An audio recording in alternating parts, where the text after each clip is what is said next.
तो आज हम बताने जा रहे हैं कहानी आमिर खान की। तो शुरू करते हैं। मोहम्मद आमिर हुसैन खान का जन्म 14 मार्च 1965 को बॉम्बे में फिल्म निर्माता ताहिर हुसैन और जीनत हुसैन के घर हुआ था। वे 4 भाई बहनों में दूसरे नंबर के हैं। उनका एक छोटा भाई फैसल खान और 2 बहनें फरहत और निखत खान हैं। उनके परिवार की जड़ें अफगानिस्तान के हेरात से हैं।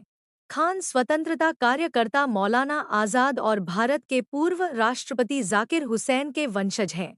उनके कई रिश्तेदार हिंदी फिल्म उद्योग के सदस्य थे, जिनमें उनके दिवंगत पैतृक चाचा निर्माता निर्देशक नासिर हुसैन भी शामिल थे। फिल्म उद्योग के बाहर वह अपनी दादी के माध्यम से अबुल कलाम आज़ाद से भी संबंधित है। उनके चचेरे भाई के बेटे इमरान खान पूर्व हिंदी फिल्म अभिनेता हैं। खान मणिपुर की 16वीं राज्यपाल और अबुल कलाम आज़ाद की पोती नजमा हिप्तुल्ला की दूसरी चचेरी बहन भी हैं। एक बाल कलाकार के रूप में वह 2 छोटी भूमिकाओं में स्क्रीन पर दिखाई दिए। 8 साल की उम्र में वे यादों की बारात 1973 में दिखाई दिए, जो बॉलीवुड की पहली मसाला फिल्म थी। अगले वर्ष उन्होंने मधोश में महेंद्र संधू के चरित्र के युवा संस्करण को चित्रित किया। खान ने अपनी प्री प्राइमरी शिक्षा के लिए जेबी पेटेड स्कूल में पढ़ाई की। बाद में 8वीं कक्षा तक Saint Annie High School, Bandra में चले गए और बॉम्बे स्कॉटिश स्कूल, माहिम में अपनी 9वीं और 10वीं कक्षा पूरी की। उन्होंने राज्य स्तरीय चैंपियनशिप में टेनिस खेला और राज्य स्तरीय चैंपियन बने। उन्होंने कहा कि उन्हें पढ़ाई से ज्यादा खेलों में दिलचस्पी थी। उन्होंने मुंबई के नरसी मोंजी कॉलेज में अपनी 12वीं कक्षा पूरी की और अपने पिता की वित्तीय समस्याओं के कारण अपने बचपन को कठिन बताया, क्योंकि उनकी फिल्म निर्माण ज्यादातर असफल रहे। उन्होंने कहा, लेनदारों से अपने पैसे के लिए दिन में कम से कम 30 कॉल आते थे और उन्हें हमेशा फीस का भुगतान न करने के कारण स्कूल से निकाले जाने का खतरा रहता था। 16 वर्ष की आयु में खान 40 मिनट की मूक फिल्म पैरानोइया बनाने की प्रयोगात्मक प्रक्रिया में शामिल हो गए, जिसका निर्देशन उनके स्कूल के मित्र आदित्य भट्टाचार्य ने किया था। फिल्म को भट्टाचार्य के परिचित फिल्म निर्माता श्रीराम लागू ने वित्तपोषित किया था, जिन्होंने उन्हें कुछ हजार रुपए दिए थे। उनके माता-पिता नहीं चाहते थे कि वे फिल्में बनाएं और चाहते थे कि वे इसके बजाय एक इंजीनियर या डॉक्टर के रूप में स्थिर करियर बनाएं। इसी कारण से पैरानोइया की शूटिंग शेड्यूल को गुप्त रखा गया था। फिल्म में उन्होंने भट्टाचार्य की सहायता करते हुए अभिनेत्री नीना गुप्ता और विक्टर बनर्जी के साथ मुख्य भूमिका निभाई। उन्होंने कहा कि इस पर काम करने के अनुभव ने उन्हें फिल्म में करियर बनाने के लिए प्रोत्साहित किया। खान बाद में अवांतर नामक एक थिएटर समूह में शामिल हो गए, जहां उन्होंने 1 साल से अधिक समय तक बैकस्टेज काम किया। उन्होंने पृथ्वी थिएटर में कंपनी के गुजराती नाटक केसर बीना में एक छोटी भूमिका के साथ अपना स्टेज डेब्यू किया। उन्होंने उनके 2 हिंदी नाटकों और एक अंग्रेजी नाटक में अभिनय किया, जिसका शीर्षक क्लियरिंग हाउस था। हाई स्कूल की पढ़ाई पूरी करने के बाद खान ने पढ़ाई छोड़ने का फैसला किया और हिंदी फिल्मों मंजिल मंजिल और ज़बरदस्त में हुसैन के सहायक निर्देशक के रूप में काम किया। 2007 में वह अपने छोटे भाई फैसल की कस्टडी की लड़ाई अपने पिता ताहिर हुसैन से हार गए, जिनकी 2 फरवरी 2010 को मृत्यु हो गई। एक मुस्लिम के रूप में उन्होंने अपनी मां जीनत के साथ 2013 में मक्का, सऊदी अरब की वार्षिक इस्लामी तीर्थयात्रा और मुसलमानों के लिए अनिवार्य धार्मिक कर्तव्य हज किया। 1984 से 1989 डेब्यू और करियर की चुनौतियां हुसैन की सहायता करने के अलावा उन्होंने फिल्म और टेलीविज़न संस्थान के छात्रों द्वारा निर्देशित वृत्तचित्रों में अभिनय किया। निर्देशक केतन मेहता ने उन फिल्मों में खान को देखा और उन्हें कम बजट की प्रयोगात्मक फिल्म होली में एक भूमिका की पेशकश की। नए कलाकारों की एक पूरी टीम के साथ होली महेश एलकुंचवार के एक नाटक पर आधारित थी और भारत में रैगिंग की प्रथा से निपटती थी। न्यूयॉर्क टाइम्स ने कहा कि फिल्म नाटकीय थी, लेकिन गैरपेशेवर अभिनेताओं द्वारा बहुत ही शालीनता और उत्साह से अभिनय किया गया। खान ने एक उपद्रवी कॉलेज छात्र की भूमिका निभाई, जो एक महत्वहीन भूमिका थी, जिसे सीएनएन ने सुंदरता की कमी के रूप में वर्णित किया। होली व्यापक दर्शकों को आकर्षित करने में विफल रही, लेकिन हुसैन और उनके बेटे मंसूर ने उन्हें मंसूर की पहली निर्देशित फिल्म क़यामत से क़यामत तक 1988 में जूही चावला के साथ मुख्य भूमिका में लिया।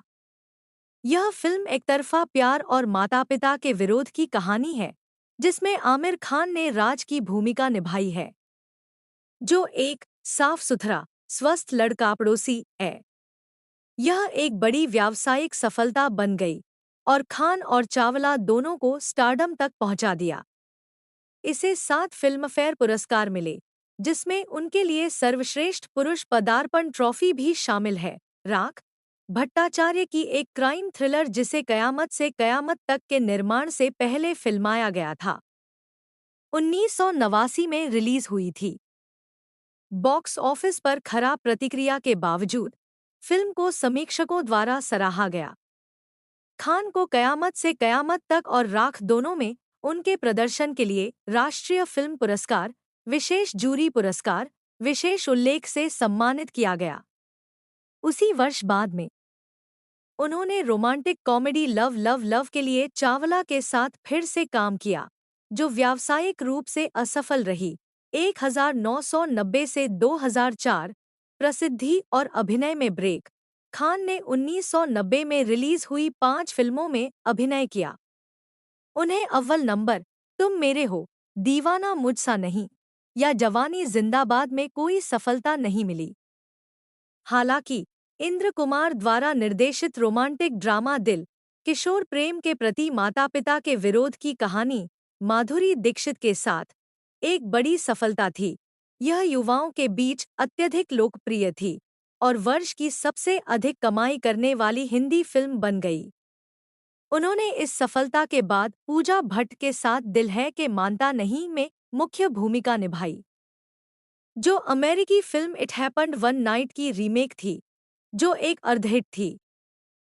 1990 के दशक की शुरुआत में वे कई अन्य फिल्मों में दिखाई दिए, जिनमें जो जीता वही सिकंदर 1992, हम हैं राही प्यार के 1993, जिसके लिए उन्होंने पटकथा भी लिखी, और रंगीला 1995 शामिल हैं। इनमें से अधिकांश फिल्में आलोचनात्मक और व्यावसायिक रूप से सफल रहीं। अन्य सफलताओं में अंदाज अपना अपना 1994 शामिल है। इसके रिलीज के समय फिल्म की आलोचकों द्वारा प्रतिकूल समीक्षा की गई थी, लेकिन पिछले कुछ वर्षों में इसने पंथ का दर्जा हासिल कर लिया है। 1993 में खान यश चोपड़ा की एक्शन ड्रामा फिल्म परंपरा में भी दिखाई दिए। सुनील दत्त, विनोद खन्ना, रवीना टंडन और सैफ अली खान जैसे कलाकारों की टुकड़ी होने के बावजूद फिल्म व्यापक दर्शकों को पाने में विफल रही और आलोचनात्मक और व्यावसायिक रूप से असफल रही। खान को टाइम मशीन में भी लिया गया था। 1996 में उनकी एकमात्र रिलीज धर्मेश दर्शन निर्देशित मेगा ब्लॉकबस्टर राजा हिंदुस्तानी थी, जिसमें उनके साथ करिश्मा कपूर थी। इस फिल्म ने उन्हें पिछले 7 नामांकनों के बाद सर्वश्रेष्ठ अभिनेता के लिए अपना पहला फिल्मफेयर पुरस्कार दिलाया और यह साल की सबसे बड़ी हिट बन गई। साथ ही 1990 के दशक की तीसरी सबसे ज्यादा कमाई करने वाली भारतीय फिल्म भी बन गई।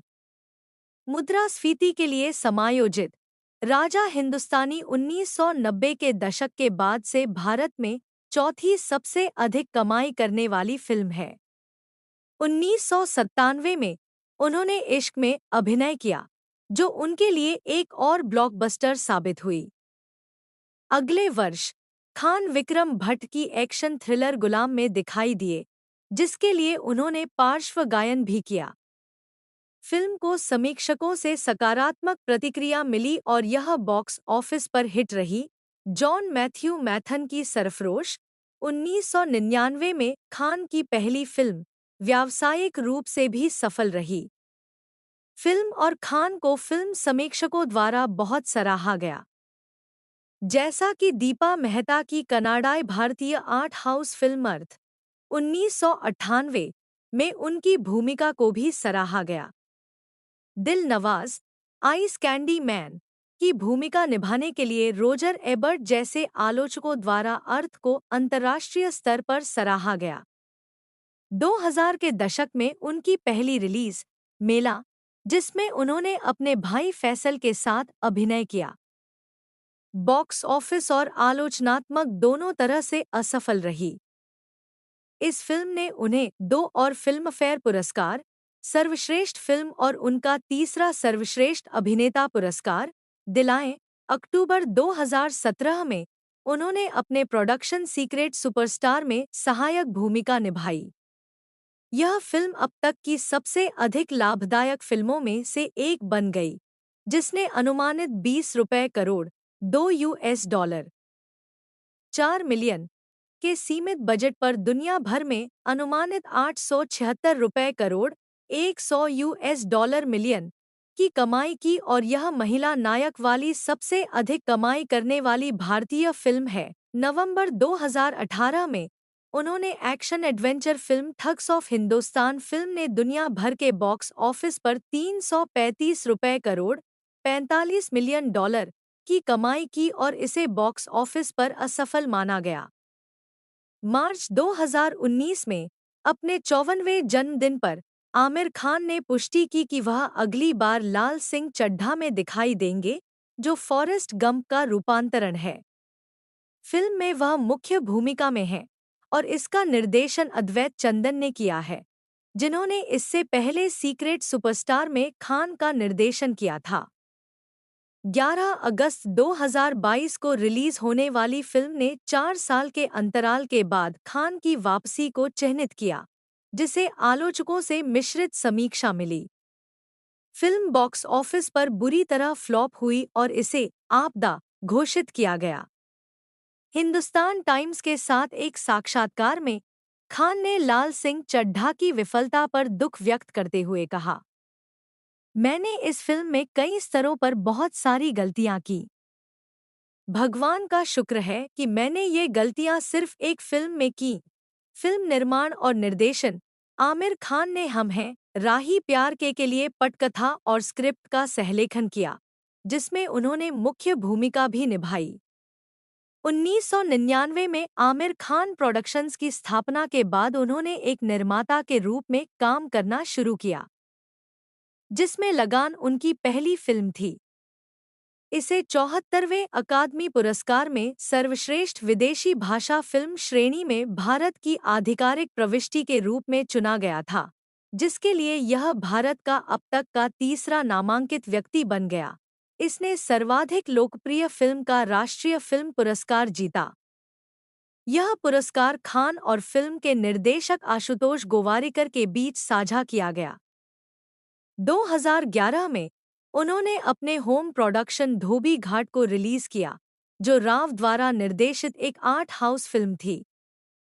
उसी वर्ष खान ने यूटीवी मोशन पिक्चर्स के साथ अंग्रेजी भाषा की ब्लैक कॉमेडी फिल्म दिल्ली बेली का सहनिर्माण किया। फिल्म को आलोचकों की प्रशंसा मिली और यह व्यावसायिक रूप से सफल रही, जिसने 550 रुपये मिलियन $11 मिलियन से अधिक की घरेलू आय अर्जित की। 2012 में उन्होंने रीमा काकती की नियोनोयर मिस्ट्री फिल्म तलाश में अभिनय किया, जो एक्सेल एंटरटेनमेंट और आमिर खान प्रोडक्शंस का संयुक्त निर्माण था। फिल्म को भारत में सेमी हिट घोषित किया गया और इसने दुनिया भर में $1.74 बिलियन $32 मिलियन की कमाई की। उनका अगला प्रोडक्शन सीक्रेट सुपरस्टार था, जो अपने सीमित बजट के अनुपात में अब तक की सबसे अधिक लाभदायक फिल्मों में से एक बन गई। चीन में सीक्रेट सुपरस्टार ने भारतीय फिल्म द्वारा सबसे ज्यादा कमाई करने वाले शुरुआती सप्ताहांत का दंगल का रिकॉर्ड तोड़ दिया, जिससे चीन में सुपरस्टार के रूप में खान का दर्जा मजबूत हो गया। सीक्रेट सुपरस्टार अब तक की तीसरी सबसे ज्यादा कमाई करने वाली भारतीय फिल्म है। उनकी फिल्मों ने चीनी बाजार में हॉलीवुड को गंभीर प्रतिस्पर्धा दी। दंगल और सीक्रेट सुपरस्टार जैसी फिल्मों की सफलता ने चीनी वितरकों के लिए भारतीय फिल्म आयात की खरीद की कीमतों को बढ़ा दिया। चीनी बॉक्स ऑफिस से सीक्रेट सुपरस्टार के लिए खान की कमाई 190 रुपए crore 27 US dollar 78 cent million होने का अनुमान है, जो किसी भी अन्य भारतीय अभिनेता निर्माता द्वारा किसी फिल्म से अर्जित की गई कमाई से अधिक है।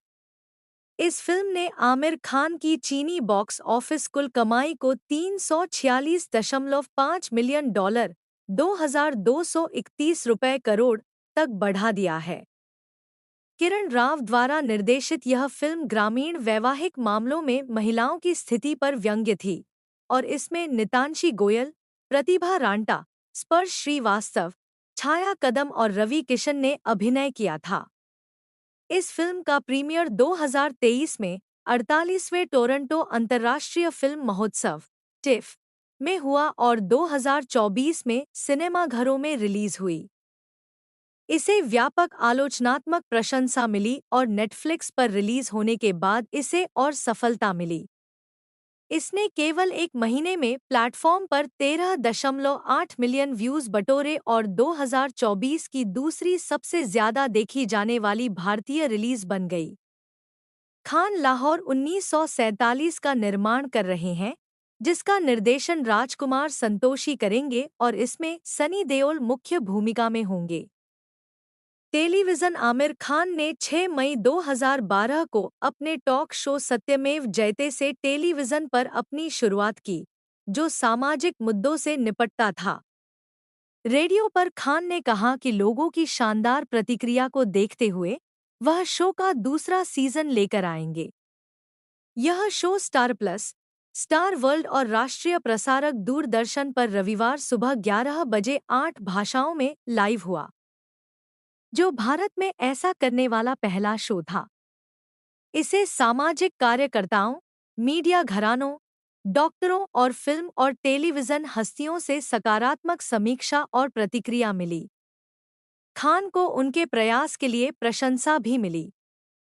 शुरुआती प्रचार और चैनल के अब तक के सबसे महत्वाकांक्षी प्रोजेक्ट के रूप में लेबल किए जाने के बावजूद शुरुआती दर्शकों के आंकड़े बहुत उत्साहजनक नहीं थे। इस शो को 6 मई को अपने पहले एपिसोड में 6 महानगरों में 2.9 की औसत टेलीविजन रेटिंग मिली, 14.4 मिलियन के नमूना आकार के साथ। इसे केवल 20% टीवी दर्शकों ने देखा। उस समय यह रेटिंग अधिकांश अन्य सेलिब्रिटी होस्टेड शो की तुलना में कम थी। 2009 में दिए गए एक साक्षात्कार में आमिर खान ने कहा कि वे फिल्म निर्माण की दुनिया में एक स्वतंत्र दृष्टिकोण अपनाते हैं। उन्होंने कहा कि वे अलग अलग चीजें नहीं करते हैं, मैं इसे अलग तरीके से करने की कोशिश करता हूँ। मुझे लगता है कि हर व्यक्ति को अपने सपने का पालन करना चाहिए और इसे हासिल करने की क्षमता बनाने की कोशिश करनी चाहिए, जो इसकी व्यावहारिकता पर आधारित हो। उन्होंने यह भी कहा कि वे परिणाम की तुलना में फिल्म निर्माण की प्रक्रिया में अधिक रुचि रखते हैं। मेरे लिए प्रक्रिया अधिक महत्वपूर्ण है, अधिक आनंददायक है। मैं पहले चरण से ही प्रक्रिया पर अपना पूरा ध्यान केंद्रित करना चाहूंगा। आमिर खान को पुरस्कार समारोहों से बचने और किसी भी लोकप्रिय भारतीय फिल्म पुरस्कार को स्वीकार न करने के लिए जाना जाता है। हालांकि उन्हें कई बार नामांकित किया गया है, खान ने किसी भी भारतीय फिल्म पुरस्कार समारोह में भाग नहीं लिया है और उन्होंने कहा है कि भारतीय फिल्म पुरस्कारों में विश्वसनीयता की कमी है। लोकप्रिय भारतीय फिल्म पुरस्कारों की चयन प्रक्रिया और प्रामाणिकता के बारे में पूछे जाने पर उन्होंने जवाब दिया, सच तो यह है कि मुझे फिल्म पुरस्कारों से कोई आपत्ति नहीं है। मुझे बस लगता है कि अगर मैं किसी खास फिल्म पुरस्कार को महत्व नहीं देता, तो मैं उसमें शामिल भी नहीं होऊंगा। राष्ट्रीय फिल्म पुरस्कारों के अलावा मुझे कोई अन्य पुरस्कार समारोह नहीं दिखता जिसे मैं महत्व दूं। इन पुरस्कार समारोहों के बारे में मेरा व्यक्तिगत अनुभव यह है कि मैं उन पर भरोसा नहीं करता। मुझे उन पर कोई भरोसा नहीं है, इसलिए मैं उनसे दूर रहना पसंद करूंगा। 2007 में उन्हें लंदन के मैडम तुसाद में अपनी मोम की प्रतिमा प्रदर्शित करने के लिए आमंत्रित किया गया था। खान ने यह कहते हुए मना कर दिया, यह मेरे लिए महत्वपूर्ण नहीं है। लोग मेरी फिल्में देखेंगे अगर वे देखना चाहते हैं। साथ ही मैं इतनी सारी चीजों को संभाल नहीं सकता। मेरे पास केवल इतनी ही बैंडविड्थ है। उन्होंने Coca Cola, Godrej, Titan watches, Tata sky, Toyota Innova, Samsung, Monaco biscuits और स्नैपडील सहित कई ब्रांडों का भी समर्थन किया। अप्रैल 2013 में वे टाइम पत्रिका की दुनिया के 100 सबसे प्रभावशाली लोगों की सूची में शामिल थे। खान को सितंबर 2012 के अंक में टाइम के एशिया संस्करण के कवर पर खान की खोज शीर्षक के साथ दिखाया गया था। वे भारत की सामाजिक बुराइयों से निपटकर बॉलीवुड के ढांचे को तोड़ रहे हैं। क्या एक अभिनेता एक राष्ट्र को बदल सकता है? भारत में अत्यधिक लोकप्रिय होने के अलावा वे विदेशों में भी अत्यधिक लोकप्रिय हैं, विशेष रूप से चीन में, जो दूसरा सबसे बड़ा फिल्म बाजार है। वे चीनी सोशल मीडिया साइट सिना वीबो पर भारतीय प्रधानमंत्री नरेंद्र मोदी से ऊपर सबसे अधिक फॉलो किए जाने वाले भारतीय नागरिक हैं।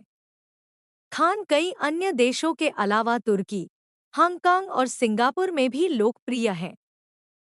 फरवरी 2015 में आमिर खान ने एक लोकप्रिय ऑनलाइन कॉमेडी समूह ऑल इंडिया बकचोद के सेलिब्रिटी रोस्ट एपिसोड के बारे में अपने विचार व्यक्त किए।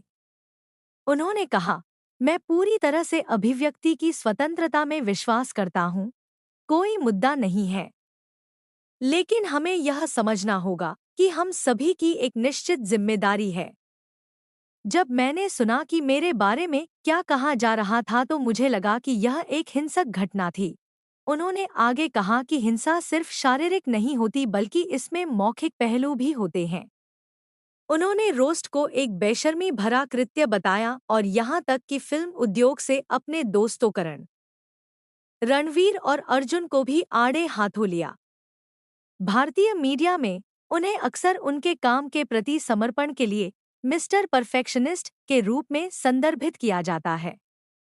चीनी मीडिया में उन्हें अक्सर भारत का राष्ट्रीय खजाना या भारत की अंतरात्मा के रूप में संदर्भित किया जाता है, क्योंकि उनके अधिकांश काम भारतीय समाज में व्याप्त विभिन्न सामाजिक मुद्दों से निपटते हैं, जिनमें से कुछ चीनी समाज के लिए भी प्रासंगिक हैं। जिस तरह से घरेलू चीनी फिल्में अक्सर चित्रित नहीं करती हैं, उनके काम को चीन में बहुत सराहा जाता है। तारे ज़मीन पर 2007, तीन इडियट्स 2009 और दंगल 2016 जैसी फिल्मों के साथ-साथ उनके टेलीविज़न शो सत्यमेव जयते 2012 से 2014 डॉबन पर सबसे ज्यादा रेटिंग वाले प्रोडक्शन में से कुछ हैं। चीन में खान को गुणवत्तापूर्ण सिनेमा से जुड़े होने और सामाजिक कारणों के लिए प्रतिबद्ध होने के लिए जाना जाता है और उन्हें अक्सर एक कार्यकर्ता अभिनेता के रूप में देखा जाता है।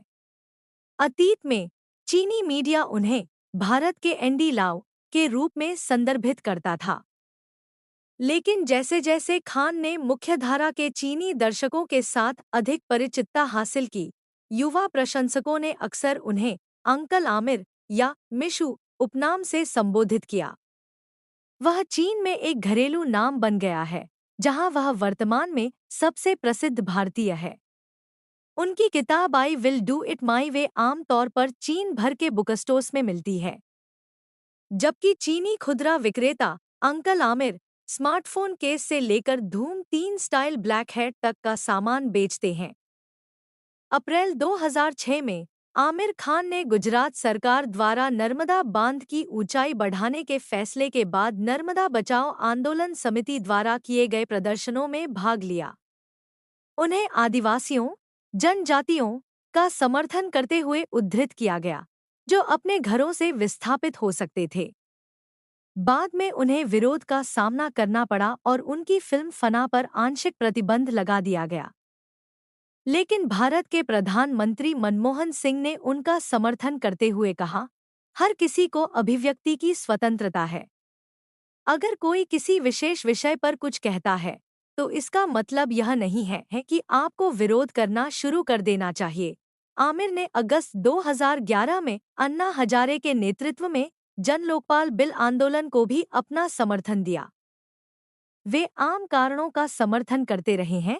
जब 2012 के बजट में मनोरंजन कर पर उनके विचारों के बारे में पूछा गया, तो खान ने कहा, मैं इसमें कोई कमी नहीं चाहता, मैं केवल शिक्षा और पोषण पर ध्यान केंद्रित करना चाहता हूँ।